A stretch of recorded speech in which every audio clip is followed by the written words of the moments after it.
Assalamualaikum warahmatullahi wabarakatuh. Bagaimana kabarnya antum-antum semua? Semoga baik-baik saja. Kali ini kita akan membahas tentang sebuah kisah 7 pemuda yang namanya terkenal hingga sekarang dalam sejarah Islam. Mereka dikenal sebagai julukan Ashabul Kahfi. Kisah ini tertuang langsung dari firman-firman Allah dalam surat Al-Kahfi, yang mana kisah ini terjadi sebelum zaman Nabi Muhammad SAW. Bermula dari negeri yang bernama Afasus dengan pemimpin yang kejam dan penyembah berhala bernama Raja Dikianius. Pasalnya, sang raja tidak segan membunuh siapapun yang menolak untuk diajak mengikuti perintahnya dalam menyembah berhala, hingga terdengar kabar bahwa ada kumpulan para pemuda yang menolak menaati perintahnya pun terdengar olehnya. Para pemuda tersebut menyebutkan alasan mereka menolak menyembah berhala karena hanya ingin beribadah kepada Allah Subhanahu wa Ta'ala. Raja Dikianius pun tidak tinggal diam dan mulai menawarkan keuntungan bagi mereka seperti halnya harta hingga jabatan agar mau menyembah berhala. Namun mereka tetap teguh pada pendiriannya dan menolak semua tawaran menggiurkan dari Raja Dikianius. Keteguhan para pemuda tersebut diceritakan dalam surah Al-Kahfi ayat 13 sampai ayat 14 yang artinya, "Kami ceritakan kepadamu, Nabi Muhammad, kisah mereka dengan sebenarnya. Sesungguhnya mereka adalah pemuda-pemuda yang beriman kepada Tuhan mereka, dan kami tambahkan petunjuk kepada mereka, dan kami teguhkan mereka ketika mereka berdiri. Lalu mereka berkata, Tuhan kami adalah Tuhan langit dan bumi. Kami tidak menyeru Tuhan selain Dia. Sungguh kalau kami berbuat demikian, tentu kami telah mengucapkan perkataan yang sangat jauh dari kebenaran. Sedangkan nama mereka adalah Maksanmina, Yamdika, Martunus, Kastunus, Bayrunus, Yatbunus, dan Tambika." Singkat cerita, para pemuda tersebut meninggalkan kota tempat mereka tinggal dan bersembunyi di gua untuk mempertahankan keimanannya. Mereka bersembunyi di gua Rajib yang lokasinya berada di sekitar 8 km dari Amman, Yordania. Di tengah perjalanan menuju gua, mereka bertemu dengan seekor anjing bernama Kotmir yang turut mengikuti mereka di gua tersebut. Para pemuda dalam kisah Ashabul Kahfi bisa bebas beribadah kepada Allah sekaligus memohon perlindungan agar terhindar dari kejaran Raja Dikianius, raja yang dolim tersebut. Atas izin Allah, Allah pun menutup pendengaran dan penglihatan para pemuda tersebut agar mereka tertidur dalam waktu yang lama.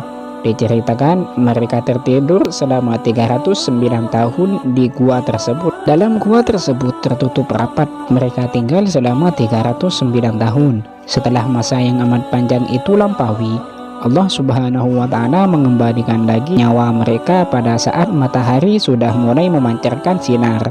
Mereka merasa seakan-akan baru bangun dari tidurnya masing-masing. Salah satu dari mereka berkata kepada yang lainnya, "Malam tadi kami lupa beribadah kepada Allah, mari kita pergi ke mata air."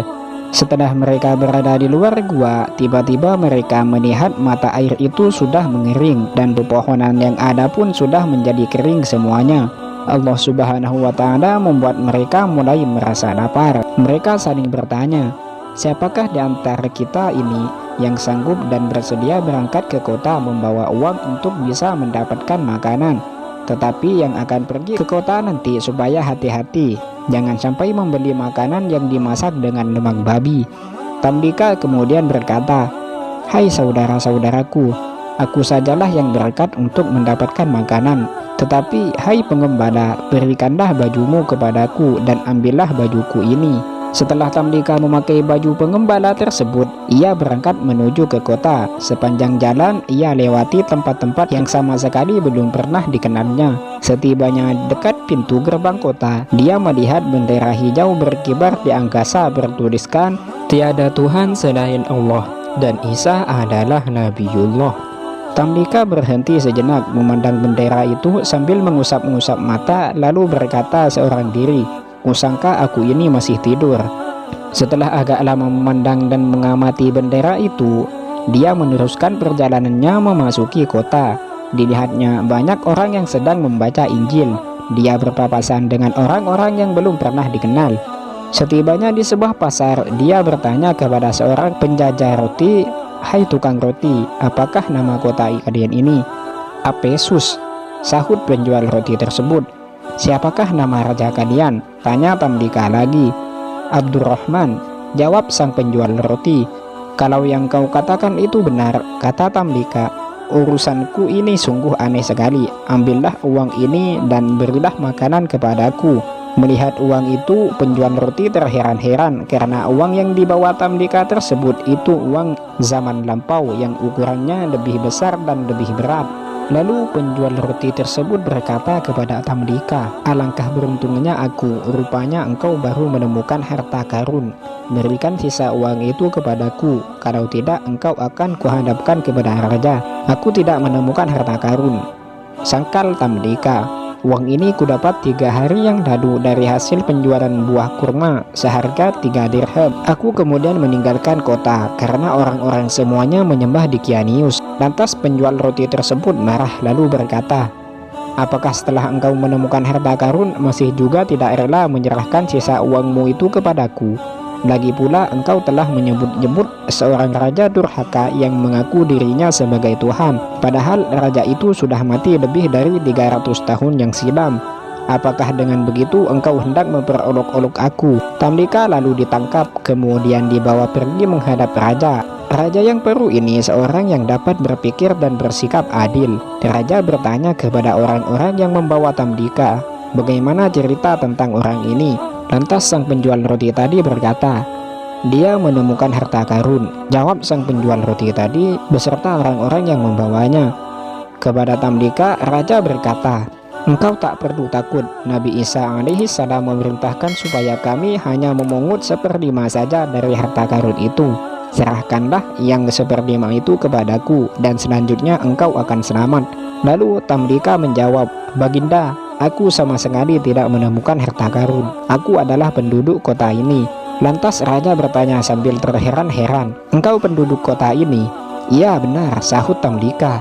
"Adakah orang yang kau kenal?" tanya raja lagi. "Ya ada," jawab Tamlika. "Coba sebutkan siapa namanya," perintah raja tersebut, yang bernama Raja Abdurrahman. Kemudian Tamlika menyebut nama-nama kurang lebih 1000 orang yang dia sebut, tetapi tak ada satupun nama yang dikenal oleh raja atau orang lain yang hadir di tempat tersebut. Mereka berkata, "Ah, semua itu bukan nama orang-orang yang hidup di zaman kita sekarang. Tetapi apakah engkau mempunyai rumah di kota ini?" "Ya tuanku," jawab Tamlika. "Utuslah orang-orang menyertai aku," lanjutnya. Kemudian raja tersebut memerintahkan beberapa orang menyertai Tamlika pergi. Oleh Tamlika, mereka diajak menuju ke sebuah rumah yang paling tinggi di kota itu. Setibanya di sana, Tamlika berkata kepada orang yang mengantarkannya tersebut, "Inilah rumahku." Pintu rumah itu lalu diketuk. Keluarlah seorang lelaki yang sudah sangat lanjut usia. Sepasang alis di bawah keningnya sudah sedemikian putih dan mengkerut hampir menutupi mata karena sudah terlampau tua. Seseorang tersebut terperanjat ketakutan lalu bertanya kepada orang-orang yang datang, "Kalian ada perlu apa?" tanyanya. Utusan raja yang menyertai Tamlika menyahut, "Orang muda ini mengaku rumah ini adalah rumahnya." Lalu orang tua itu marah memandang kepada Tamlika sambil mengamat-ngamati. Lantas dia bertanya, "Siapa namamu?" "Aku Tamlika, anak Filistin." Orang tua itu lalu berkata, "Coba ulangi lagi." Tamlika menyebut lagi namanya. Tiba-tiba orang itu bertekuk lutut di depan kaki Tamlika sambil berucap, "Ini adalah datukku. Demi Allah, dia salah seorang di antara orang-orang yang melarikan diri dari Dikianius, Raja Durhaka." Kemudian diteruskannya dengan suara haru, "Ia lari berlindung kepada Yang Maha Perkasa, pencipta langit dan bumi. Nabi kita Isa alaihi salam dahulu telah memberitahukan kisah mereka kepada kita dan mengatakan bahwa mereka itu akan hidup kembali." Peristiwa yang terjadi di rumah orang itu kemudian dilaporkan kepada raja. Dengan menunggang kuda, raja segera datang menuju ke tempat Tamlika yang sedang berada di rumah orang tua tadi. Setelah melihat Tamlika, raja segera turun dari kuda. Oleh raja, Tamlika diangkat ke atas pundak, sedangkan orang banyak beramai-ramai mencium tangan dan kaki Tamlika serta sambil bertanya-tanya, "Hai Tamlika, bagaimana keadaan teman-temanmu?" Kepada mereka, Tamlika memberitahu bahwa semua temannya masih berada di dalam gua. Pada masa itu, kota Efesus diurus oleh dua orang bangsawan istana, seorang beragama Islam dan seorang lainnya beragama Nasrani. Dua orang bangsawan itu bersama pengikutnya masing-masing pergi membawa Tamlika menuju ke gua. Setibanya di dekat gua, Tamlika berkata kepada dua orang bangsawan dan para pengikut mereka, "Aku khawatir kalau sampai teman-temanku mendengar suara tapak kuda atau gemercing senjata, mereka pasti menduga Dikianius datang dan mereka bakal mati semua. Oleh karena itu kalian berhenti saja di sini. Berilah aku sendiri yang akan menemui dan memberitahu mereka." Lantas semua berhenti menunggu dan Tamlika masuk seorang diri ke dalam gua tersebut. Melihat Tamlika datang, teman-temannya berdiri kegirangan dan Tamlika dibeluknya kuat-kuat. Kepada Tamlika mereka berkata, "Puji dan syukur bagi Allah yang telah menyelamatkan dirimu dari Dikianius." Lalu Tamlika menukas, "Ada urusan apa dengan Dikianius? Tahukah kalian sudah berapa lamakah kalian tinggal di sini?" Yang lainnya pun menyahut, "Kami tinggal sehari atau beberapa hari saja." "Tidak," sangkal Tamlika, "kalian sudah tinggal di sini selama 309 tahun. Dikianius sudah lama meninggal dunia, generasi demi generasi sudah lewat silih berganti, dan penduduk kota ini sudah beriman kepada Allah yang Maha Agung. Mereka sekarang datang untuk bertemu dengan kalian." Lalu teman-teman Tamlika menyahut, "Hai Tamlika, apakah engkau hendak menjadikan kami ini orang-orang yang menggemparkan seluruh jagat? Lantas apa yang kalian inginkan?" Tamlika balik bertanya, "Angkatlah tanganmu ke atas dan kami pun akan berbuat seperti itu juga," jawab mereka. Mereka bertujuh semua mengangkat tangan ke atas kemudian berdoa, "Ya Allah, dengan kebenaran yang telah kau perlihatkan kepada kami tentang keanehan-keanehan yang kami alami sekarang ini, cabutlah kembali nyawa kami tanpa sepengetahuan orang lain." Lalu Allah Subhanahu wa Ta'ala mengabulkan permohonan mereka dan memerintahkan malaikat maut mencabut kembali nyawa mereka.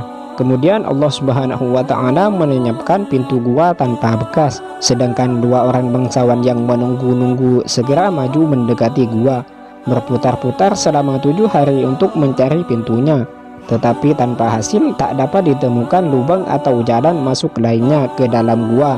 Pada saat itu dua orang bangsawan tadi menjadi yakin tentang betapa hebatnya kekuasaan Allah. Dua orang bangsawan itu memandang semua peristiwa yang dialami oleh para penghuni gua sebagai peringatan yang diperlihatkan Allah kepada mereka. Bangsawan yang beragama Islam lalu berkata, "Mereka mati dalam keadaan memeluk agamaku. Akan kudirikan sebuah tempat ibadah di pintu gua itu." Sedangkan bangsawan yang beragama Nasrani berkata pula, "Mereka mati dalam keadaan memeluk agamaku. Akan kudirikan sebuah biara di pintu gua itu." Dua orang bangsawan itu bertengkar dan setelah melalui pertikaian senjata, akhirnya bangsawan Nasrani terkalahkan oleh bangsawan yang beragama Islam. Dari kisah ini bisa diambil pelajaran bahwasanya pentingnya untuk memegang teguh agama kita, agama Islam, untuk memeluk Allah sebagai Tuhannya. Wallahu a'lam bishawab. Cukup sekian video kali ini. Semoga yang menonton video ini akan bertambah keimanannya kepada Allah Subhanahu wa Ta'ala. Jangan lupa subscribe, like, and share jika video ini bermanfaat. Assalamualaikum warahmatullahi wabarakatuh.